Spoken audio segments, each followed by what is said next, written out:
আর এই আল্লাহর ভয়টা অন্তরে জমা করার জন্য একমাত্র রাস্তা আল্লাহওয়ালাদের সোহবত।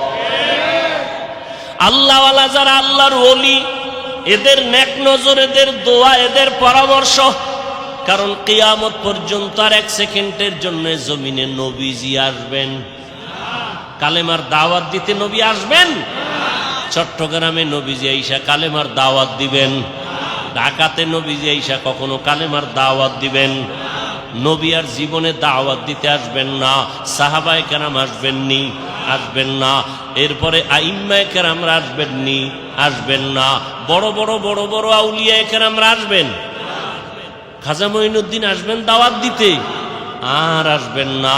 কিয়ামত পর্যন্ত একমাত্র জান্নাতের পথ পাওয়ার ঠিকানা উলামায়ে আহলে হকের সোহবত। উলামায়ে আহলে হকের সোহবত। এই জন্য আল্লাহ বলেন বারবার আমাকে ভয় কর। আমাকে ভয় না করলে হাজারো বয়ান শুনবা, তোমার এই বয়ান অন্তরের মধ্যে যাবে না।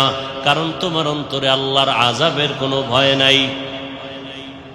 ইন্নাল্লাহা খাবীরুম বিমা তা'মালুন, তুমি যা করো এ বিষয়ে অগ্রিম সবকিছু কে জানেন? আল্লাহকে ফাঁকি দেওয়া যাবে? ফাঁকি দেওয়া যাবে না। আল্লাহ বলে বান্দা আমাকে ভয় কর, গুনাহ থেকে দুনিয়ার মহাব্বত সারিয়া আখিরাতের লাইনে তুমি মজবুতি অর্জন করো। আখিরাতের বাজার ঠিক মতো করো। আখিরাতের বাজার হলো ইবাদত। আখিরাতের বাজার কি? ইবাদত মানে কি শুধু নামাজ? হাসি দিবেন ইবাদত, কান্না করবেন ইবাদত, মা বাবার সাথে কথা বলবেন ইবাদত, আপনি বিবাহ শাদী করবেন ইবাদত, চাকরি করবেন ইবাদত, ব্যবসা করবেন ইবাদত, লেখাপড়া করবেন ইবাদত। সব কিছু আল্লাহর মোহাব্বত নিয়ে করবেন, নবীর আদর্শ মেনে করবেন, ইবাদত হয়ে যাবে। বাথরুমে গিয়ে বসে থাকবেন, সেটাও আপনার ইবাদত হিসাবে পরিণত হবে যদি আল্লাহর মোহাব্বত, রসুলের আদর্শ অনুযায়ী বাথরুম করেন। আল্লাহর মোহাব্বত আর কার আদর্শ? আর কারো আদর্শ মানা যাবে না। সব আদর্শ ভেজাল। নির্ভেজাল আদর্শ মদিনার রসুলের। দুনিয়ার সব আদর্শ নাপাক। সব আদর্শ একমাত্র পাক আদর্শ কি? রহমতের নবীর আদর্শই কি? পাক। রহমতের নবীর আদর্শ গ্রহণ করার কারণে মক্কার চূড়ান্ত খারাপ মানুষ জান্নাতের অগ্রিম টিকিট হাতে নিয়েছেন। ঠিক না? কয়জন? কয়জন? রসুলের আদর্শের কারণে আল্লাহ জান্নাতের টিকিট তাদের হাতে দিয়েছেন। তারা মরিয়াও অমর। এখনো তাদের নাম, যশ, খ্যাতি, এত সুনাম। সমস্ত সাহাবায়ে কেরামদের নাম শুনিয়া মানুষের দিলের মধ্যে মায়া লাগে। এমন এমন ঘটনা বললে মানুষ চোখের পানি ধরে রাখতে পারে না। কান্না কান্না। তাদের এত সুন্দর আমল, এত সুন্দর এলেম, এত সুন্দর নামাজ, এত সুন্দর তেলাওয়াত, এত সুন্দর তাকওয়া, এত সুন্দর ইখলাস, এরপরেও জান্নাতের টিকিটও হাতে রেডি। এরপরেও কান্না কান্না কান্না। সারাদিন সারা রাত শুধু কান্না। মালিকের দরবারে কেমনে দাঁড়াবো? হ্যাঁ, অন্ধকার কবরে কেমনে একা থাকবো? তাদের সম্মান কমছে? কমে নাই। আচ্ছা, আমাদের বর্তমান হালাত, সারা দুনিয়ার অবস্থা বড় খারাপ। এই খারাপের ভিতরে যাদের কাছে রসুলের আদর্শ আছে, এদের অবস্থা অনেক সম্মানের, অনেক শান্তির। এদের মতো শান্তিতে সম্মানে আর কেউ নাই। একজন আল্লাহর বান্দা টুপি পরে না, জামা পরে না, পাগড়ি পরে না, দাড়িটা রেখে দিছে। এই ভাই, তুমি পাগড়ি পরো না, দাড়িটার উপরে মজবুত কেন? দাড়ি ছাড়বো না। পাগড়ি মাঝে মাঝে পরলাম না, পরলাম নাই, দাড়ি ছাড়বো না। কেন?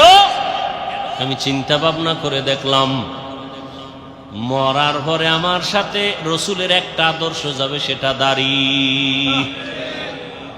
মরার পরে কোন আদর্শটার সাথে যাবে? দাড়ি। জাহিরি ভাবে দেখা যাবে দাড়ি,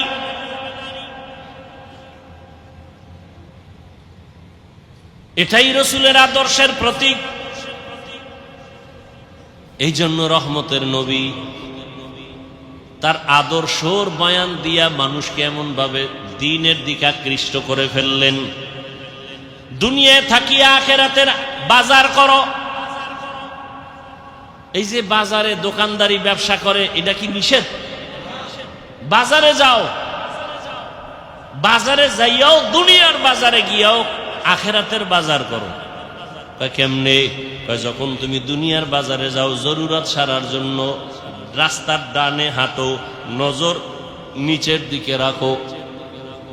তোমার দোকানে কাজ সাইরা তাড়াতাড়ি আবার বাসায় চলে যাও। বাজারে সব বেশি সময় কাটায়ও না, কারণ দুনিয়াতে যত খারাপ জায়গা আছে নবীজি বলেন এর থেকে সব থেকে খারাপ জায়গা কি? বাজার। বাথরুম খারাপ না, কি খারাপ? বাথরুমের খারাপ না বলিয়া নবীজি বাজারকে খারাপ বললেন কেন? বাথরুমে ওই গুনাহ হয় না, বাজারের মধ্যে যেই পরিমাণ গুনাহ হয়। এজন্য নবী বলেন আর দুনিয়া সিজনুল মুমিন ওয়া জান্নাতুল কাফের। দুনিয়া হলো মুমিনের জন্য জেলখানা, বেঈমানের জন্য শান্তির জায়গা বালাখানা। দুনিয়াতে যত শান্তি বেঈমানেরা করবে, পরকালে ওদের শান্তি নাই। আর মুমিনেরা যত কষ্ট দুনিয়ায় করবে, পরকালে ওদের কোনো কষ্ট নাই। তাহলে দুনিয়া মুমিনের জন্য জেলখানা মানে কি? অশান্তি। অতএব শান্তির দোয়া করার কোনো কায়দা নাই। তবে যদি আখিরাতের লাইনে চলে, আল্লাহ দুনিয়াতেও তাকে বোনাস শান্তি দিবেন। বোনাস কি দিবেন? আপনি টুপি মাথায় দেন না কেন? মাথা গরম হয়ে যায়, যেই গরম। আর আমারে যদি আপনি লাখ টাকা দিয়ে বলেন টুপি পরা যাবে না, আপনার গরম আছে, আমার গরম নাই। কি আসলে আল্লাহর প্রতি মহব্বতের পার্সেন্ট আপনার কম। একজন আল্লাহর বান্দা বলে আমি ফরজ আমল তো করবই, নফল আমি ছাড়ব না। আর একজনে বলে নফল লাগে না, নফল। আর একজনে কে ফরজ পর্ব তো পর্বই, নফলও ছাড়ব না। আর একজন মুমিন, সে আশিকে রাসূল, বলে আমার নফল লাগে না। মোহাব্বতের পার্সেন্ট যেমন, ইবাদতের সীমানাও তেমন। মোহাব্বতের পার্সেন্ট আপনার টুপি মাথায় দিতে গরম, আর একজনে মাথায় টুপি, এর উপরে আবার পাগড়ি। এর গরম কই? এর গরম যা কিছু আছে এর অন্তরে আসল গরম ঢুকায় রাখছে। দুনিয়ার গরম কিছুই না। যদি আমি টুপি পাগড়ি ছাড়া চলি, হাসরের ময়দানের গরম তারও কঠিন। হাসরের ময়দানের গরম আরো কঠিন। এই গরম তো কোনো গরমই না। দিনের বেলা সূর্য, রাতের বেলা নাই, এর পরেও কেন এত গরম? সূর্য তো দিনে আসিল, রাত্রে আছে নাই, এরপরও কেন এত গরম?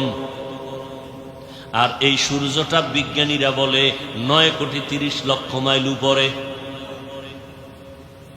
এই সূর্যের একটা মুখ নিচে দেওয়া, বাকি সব উপরে। আবার এই মুখটার তাপ ফেরেশতারা পানি দেয় ঠান্ডার জন্য। আবার ওই তাপটা ডাইরেক্ট জমিনে আসে না, সূর্যের নিচে একটা গ্যাসের পাতলা আবরণ আছে, ওইটা আটকাইয়া রাখে সূর্যের আলোটারে। এরপরে আস্তে করে বাকি তাপটা জমিনে ছাড়ে। জমিনে আসার পরে ওই তাপটাও বান্দার কষ্ট হবে। আল্লাহ তাআলা পোশাকের আয়োজন করে দিলেন। মাথার পোশাক চুল, শরীরের পোশাক লাগাও। সূর্যের পোশাক আলোটা আইসা তোমার যেন ডাইরেক্ট হিট করতে না পারে। জঙ্গলের প্রাণীর পোশাক হইল পশম, শরীরের উপরে পশম, এরপরে চামড়া আল্লাহ দিয়া রাখছেন। আবার এই পোশাকের মধ্যে রহমতের নবী সবুজটাও ব্যবহার করেছেন, কালো রং ব্যবহার করেছেন, সাদাটা বেশি ব্যবহার করেছেন। কেন? ১৫০০ বছর পরে বিজ্ঞানীরা গবেষণা করে বের করলো রহমতের নবী সবুজ কালারটাও ব্যবহার করেছেন, কালোটাও ব্যবহার করেছেন, সাদাটা বেশি ব্যবহার করলেন কেন? বিজ্ঞানীরা এটা গবেষণা করে বের করলো সাদা কালারটা শীতের মধ্যেও শরীরের সাথে অ্যাডজাস্ট হয় এবং গরমের মধ্যেও অ্যাডজাস্ট হয়, অন্য কালার হয় না। প্রচন্ড ঠান্ডা, সাদা কালার কন্ট্রোল করে শরীরের সাথে ম্যাচিং করে দেয়। প্রচন্ড গরম, সাদা কাপড় সাদা কালারে কনভার্ট করে। এটা যদি করতি নাই না, আগেই তো করে দিস। তুই দুনিয়াতে বাঁচবি কত ঘন্টা, কত লোকমা খানা তোর মুখে যাবে, সব বরাদ্দ। কত ডোক পানি তুই পান করবি, সব লেখা।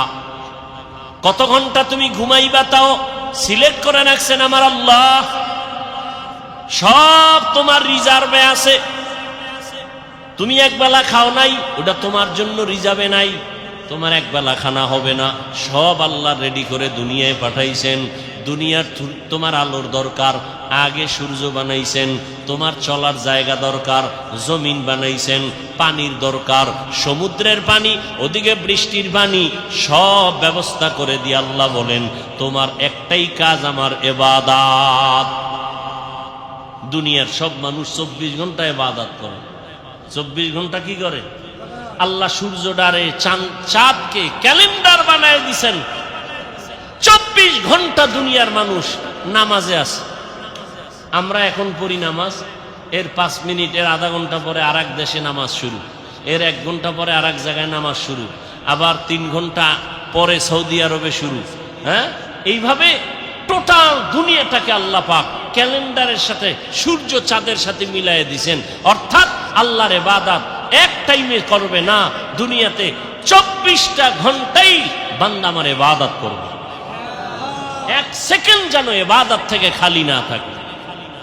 আমরা রাত্রে ঘুমাইছি, নামাজ পড়ি না, রেস্টে আছি। ইবাদত থেকে একটু জাহিরি ভাবে ইবাদত থেকে আমরা একটু রেস্টে আছি, চুপচাপ। আল্লাহ কয় দুনিয়ার অন্য জায়গায় তো তোমার মতো বান্দা বান্দিরা ইবাদত করতেছে, সেখানে সূর্য আছে, রাত না। এখন তুমি যদি বলো ওই আরব দেশের যখন নামাজ পড়ে আমি তখন পড়ব, এই চিন্তা যদি লেবানন করে, লন্ডন করে, আমেরিকা করে, তাহলে ইবাদত এক টাইম হবে, আর এক টাইম হবে না। আল্লাহ কয় না না, আমি পাঠাইছি ইবাদতের জন্য। 24 ঘন্টার সেকেন্ডে সেকেন্ডেই সারা দুনিয়ার মানুষ ইবাদত করবে। এজন্য রাত আমি ঘুরায় ঘুরায় দিছি, দিন আমি ঘুরায় ঘুরায় রাখছি। সূর্যটা ঘুরে ঘুরে আলো দেয়, ঘুরে ঘুরে আলো দেয়। এখানে রাত, ওখানে দিন, ওখানে দিন, এখানে রাত, ঠিক নেই? আল্লাহ নিজাম করে দিলেন, সিস্টেম করে দিলেন। তার বান্দারা সব সময় ইবাদতের মধ্যে থাকবে। ওই আল্লাহর ইবাদতের জন্য বান্দা, তোমাকে বড় পীর, মাওলানা, মুফতি, মুহাদ্দিস, এমএ পাস, বিএ পাস করা লাগবে না। তোমার অন্তর পরিশুদ্ধ করা লাগবে, অন্তর গুনাহমুক্ত করতে হবে। আর অন্তরকে যদি গুনাহমুক্ত করতে চাও, এই জমিনের মধ্যে একা একা সম্ভব না। অন্যের মাধ্যমে তোমার অন্তর পরিশুদ্ধ করো। অন্যের মাধ্যম অন্য কারা? একমাত্র নবীজির আদরের বন্ধু উলামায়ে আহলে হক। সমস্ত উলামায়ে আহলে হক ওয়ারাসাতুল আম্বিয়া, আম্বিয়া কেরামের ওয়ারিস। আলেম ওলামা ছাড়া আমার রসুলের আর কোনো আপন বন্ধু কেউ নাই। অতএব এদের কথা শুনে আমল করো। নবী বলেন এদের কথা শুনে যদি চলো, আমি রসুল তোমার উপরে খুশি।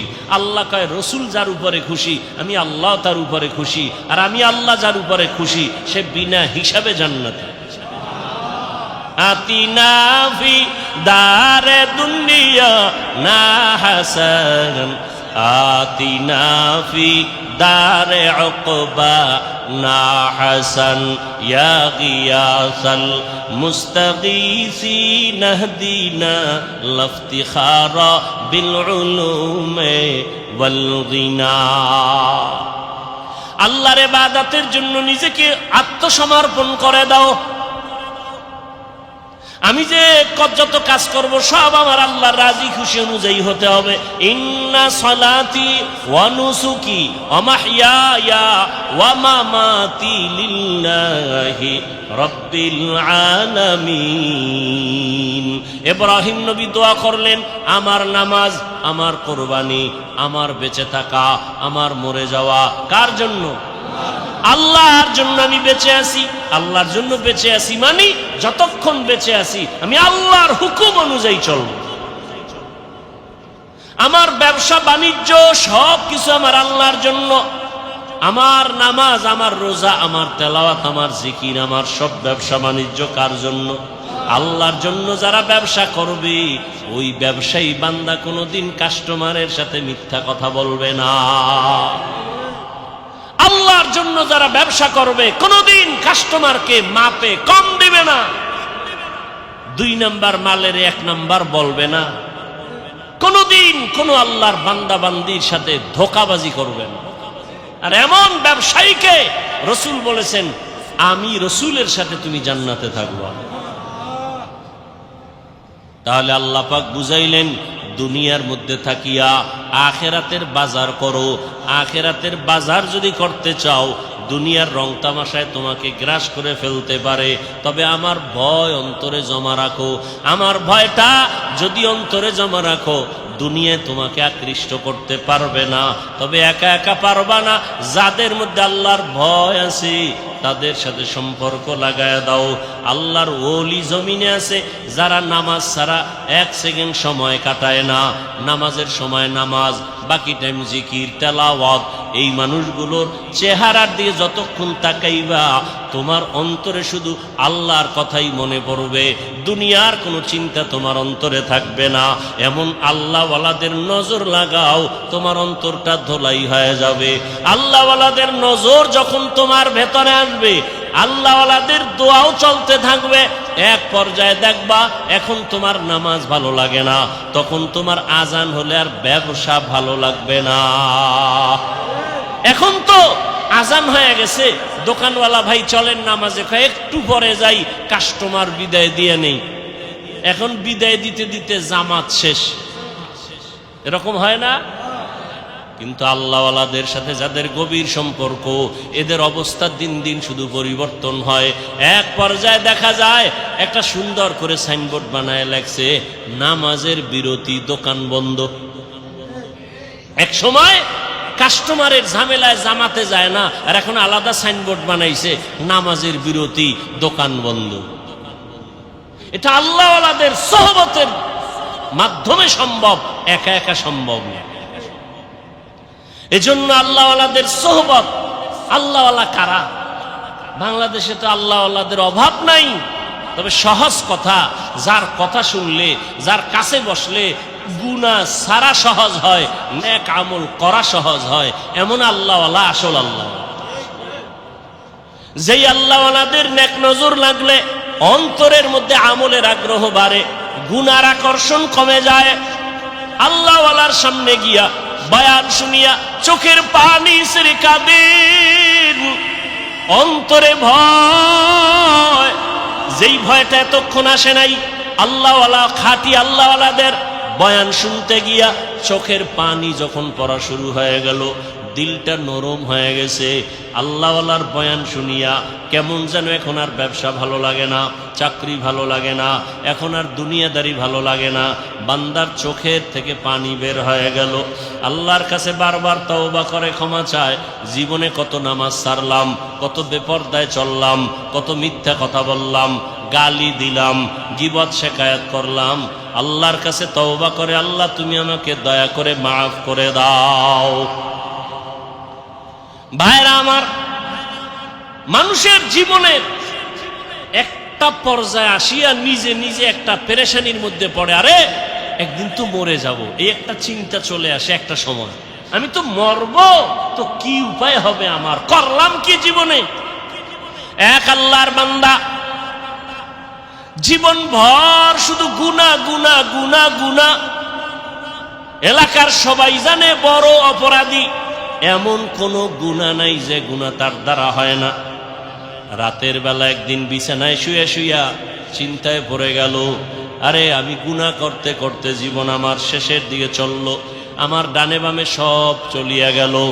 গুনাহ করলাম হাতের দ্বারা, কত মানুষ জবাই করলাম, এখন তো মানুষ আমারে দেখলেই ভয় পায়, জানে আমি এলাকার বড় সন্ত্রাসী, বড় চাঁদাবাজ, বড় চান্দাবাজ, ধান্দাবাজি করি।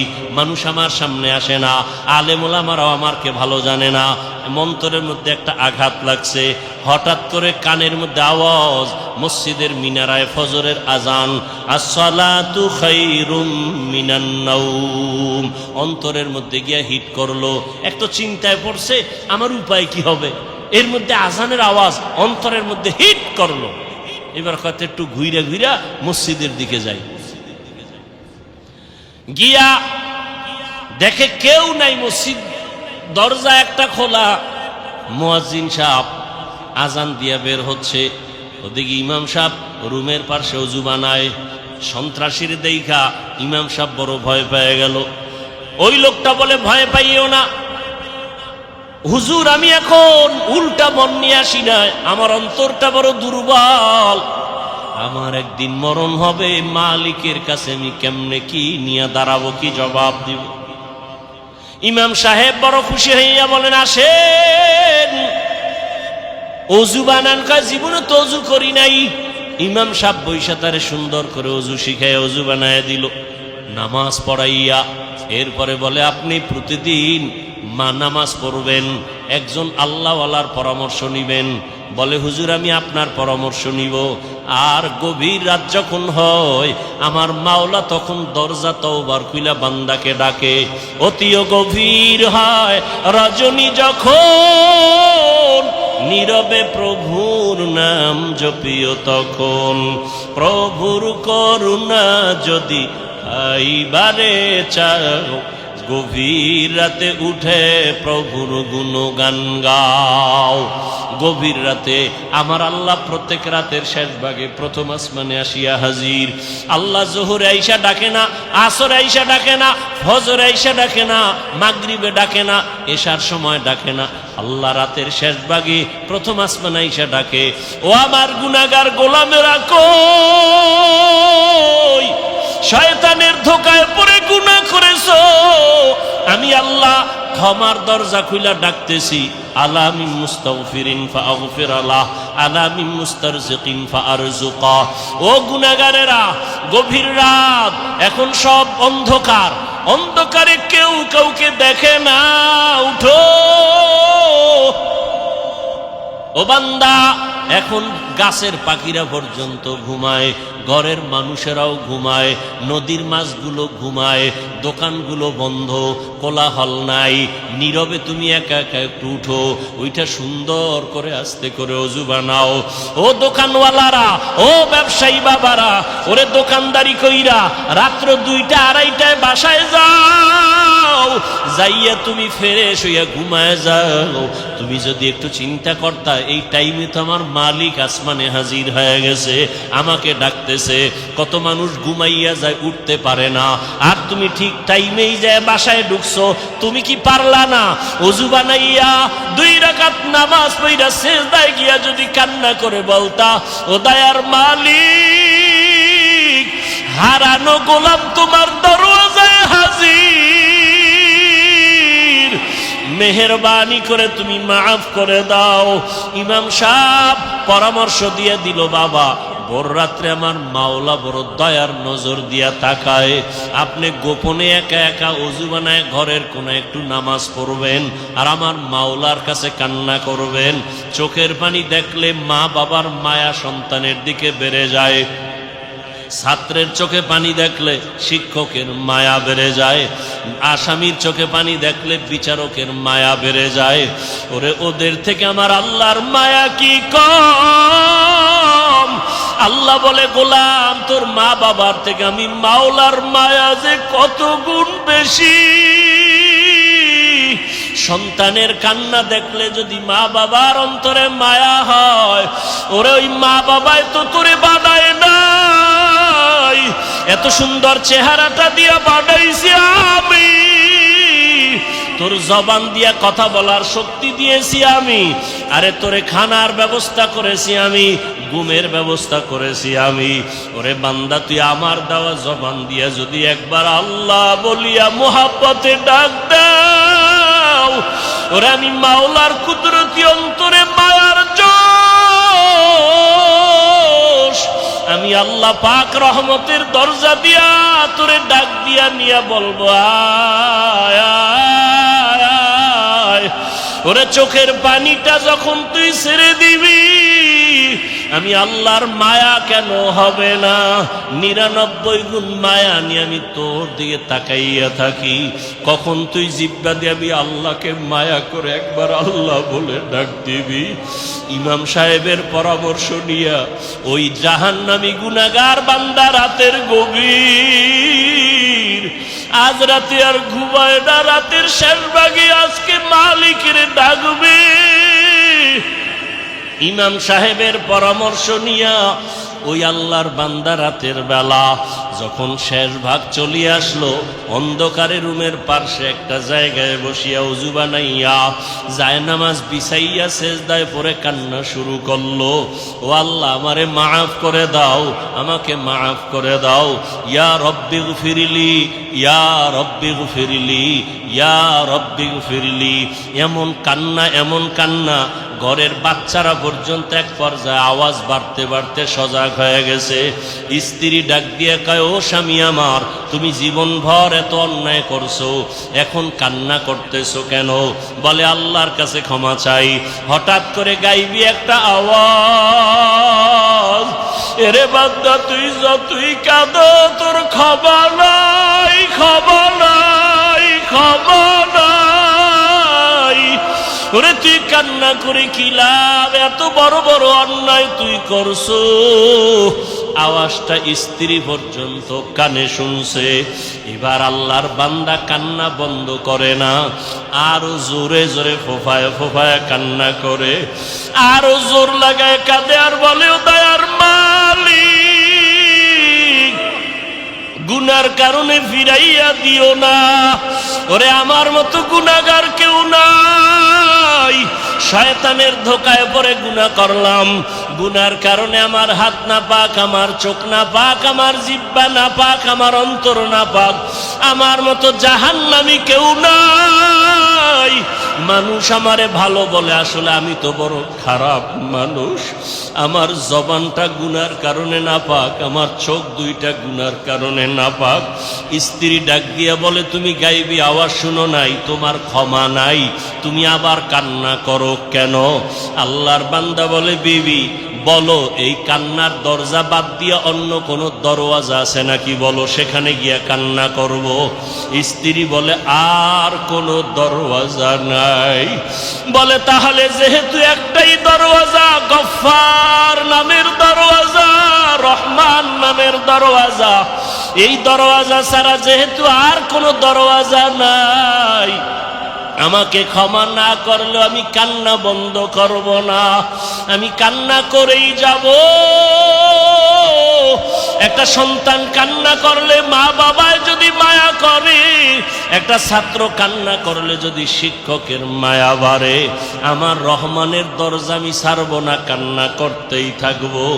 আমার পরিণামে যা হবার হবে, তবে কান্না আর আমি বন্ধ করব না। এই বলি আবার কান্না শুরু, আর ডাকেও, দয়ার মালিক, তোমার বান্দা তুমি বানাইছো, তোমার ছেলে নাই, মেয়ে নাই, আমরাই তোমার আদরের গোলাম। শয়তানের ধোকায় পড়ে গুনাহ করেছি, গুনার দিয়ে তাকাইয়া ফিরাইয়া দিও না রে আল্লাহ। গুনার কারণে দিলটা পাথর, চোখে পানিও নাই। ও আমার গুনাহগার বাবারা, ও যুবক বাবারা, চোখে কি পানি নাই? গুনার কথা স্মরণ করে আমার মালিকের ডাক দাও, আর আমার মালিকের কাছে ক্ষমা চাও। ওরে আজকে রাত্রে তুমি এখানে আসো, কালকে কোথায় থাকবা জানা নাই। আল্লাহর বান্দা কান্না বন্ধ করে না, কান্না চালু রাখছে। এমন কান্নার এক পর্যায়ে হঠাৎ করে আবার গাইবি আওয়াজ, আল্লাহর পক্ষ থেকে আওয়াজ আসতেছে, ও বান্দার কাঁদিস না, তোর জীবনের গুনাহ মাফ। ওরে তোকে মাফ করে দেওয়া হয়েছে, আর কাঁদিস না। বান্দা আবার কান্না শুরু করলো, বলে এতক্ষণ কান্না করেছি ভয়ে, আযাবের ভয়, এখন কাঁদি আমার মালিকের মুহাব্বত। যত কান্না করব তত মালিকের মায়া বেড়ে যাবে, আমার মাওলা আমার দিকে মায়ার নজরে তাকাইবেন। এই জন্য আমি বেশি বেশি কান্না করতেছি। ও আল্লাহর বান্দারা, দুনিয়ার রং তামাশায় পড়িয়ে তো গুনাহ কম করো নাই। মনে চাইছে দাড়ি কাটবা, কেটে ফেলেছো, কেউ বাধা দিছে মানো নাই। মনে চাইছে নামাজ পড়বা না, কেউ বুঝাইছে নামাজ পড়ো নাই। মনে চাইছে সারা রাত মোবাইলে গুনাহ করবা, কারো বাধা মানো নাই। মনে চাইছে পার্কে ঘুরবা, পার্কে দৌড়াইছো, কারো বাধা মানো নাই। আরে কয়দিন এইভাবে চলবা, আজরাইলের হাতে কি ধরা পড়বা না? ওরে ঘুমের মধ্যেও তো কত মানুষ মরিয়া যায়, পানির তো ভিতরে কত মানুষ ডুবিয়া যায়, গাড়ির নিচে পড়িয়া কত মানুষ মরিয়া যায়। ওরে কয়েকদিন আগে বিমানে আগুন লাগিয়া কত প্রাণ চলিয়া গেল। ও আল্লাহর বান্দা, ঘুমের ঘরে কত অসুস্থ হঠাৎ মানুষ, ভালো মানুষ অসুস্থ হইয়া মরিয়া যায়।